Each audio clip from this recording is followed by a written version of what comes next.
Hello everyone, I am Praveen Jangir और आज के इस वीडियो में बेटा हम जो इन्फिनेटिव के टाइप चल रहे थे ना, उनमें हमने टू इन्फिनेटिव और बेयर इन्फिनेटिव के बारे में पूरी डिटेल से जानकारी ले ली है।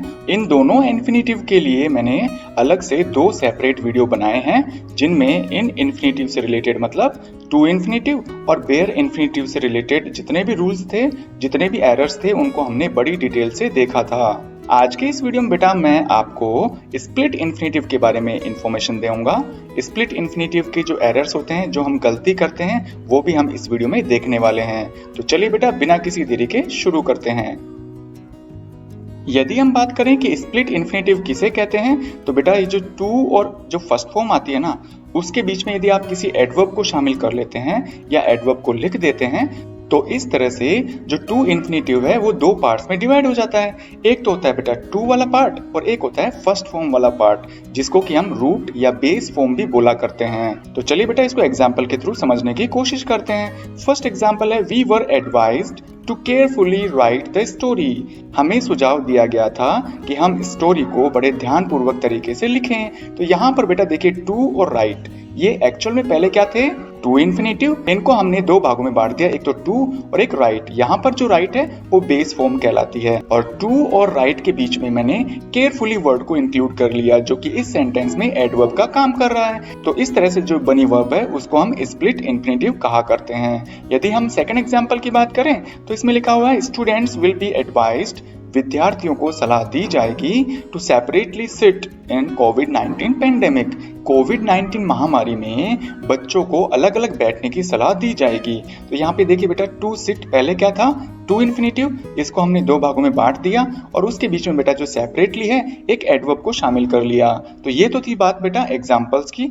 अब हम बात करते हैं बेटा स्प्लिट इन्फिनेटिव को कैसे हम करेक्ट तरीके से यूज कर सकते हैं। तो इसके लिए केवल और केवल एक ही रूल बना है और उसको बेटा हम बड़े ध्यान से देखने वाले हैं।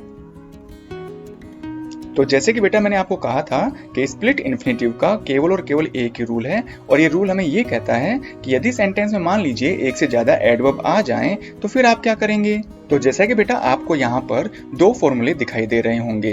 तो ऊपर वाला जो फॉर्मूला है वो बिल्कुल गलत है और नीचे वाला जो फॉर्मूला है ना बेटा वो बिल्कुल सही है। ऊपर वाले फॉर्मूले में क्या था कि मान लीजिए सेंटेंस में एक से ज्यादा एडवर्ब आ गए, तो बेटा यदि एक से ज्यादा एडवर्ब आते हैं तो उनको टू और बेस फॉर्म के बीच में नहीं लिखा जाता है, उनको लिखा जाता है बेटा बेस फॉर्म के बाद में। तो चलिए इनको एग्जाम्पल के थ्रू समझते हैं।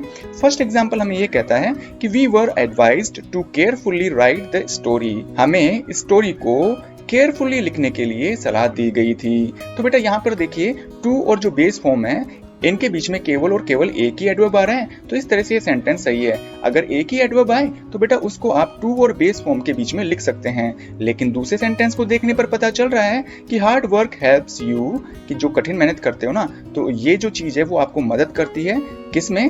To quickly, more effectively and easily solve any difficult questions. इस तरह के प्रश्न को सॉल्व करने के लिए आपकी जो हार्ड मेहनत है वो आपको उस कठिन प्रश्न को जल्दी और ज्यादा इफेक्टिवली और आसान तरीके से सॉल्व करने में मदद करती है। तो बेटा देखिए यहाँ पर टू और जो ये बेस फॉर्म है, इन दोनों के बीच में मैंने तीन एडवर्ब को शामिल किया है, quickly, more effectively and easily, जो कि बिल्कुल गलत तरीका है। तो ये सेंटेंस कुछ इस तरह से होगा, hard work helps you to solve quickly, more effectively and easily any difficult questions. तो उम्मीद करता हूं बेटा आपको स्प्लिट इन्फिनेटिव के बारे में अच्छी तरह से जानकारी मिल गई होगी, और आपको ये ध्यान रखना होगा कि जब भी एक से ज्यादा एडवर्ब आए तो बेटा आपको बेस फॉर्म के बाद में उन एडवर्ब्स को शामिल करना है, न कि टू और बेस फॉर्म के बीच में। यदि वीडियो पसंद आए तो बेटा इसे लाइक करिए, अपने फ्रेंड्स में जरूर शेयर करिएगा। यदि आप चाहते हैं इसी तरह के वीडियोस आपकी स्क्रीन पर रेगुलर आते रहें, तो इसके लिए बेटा आप मेरा चैनल सब्सक्राइब कर सकते हैं। थैंक यू बेटा for giving your precious time watching this video.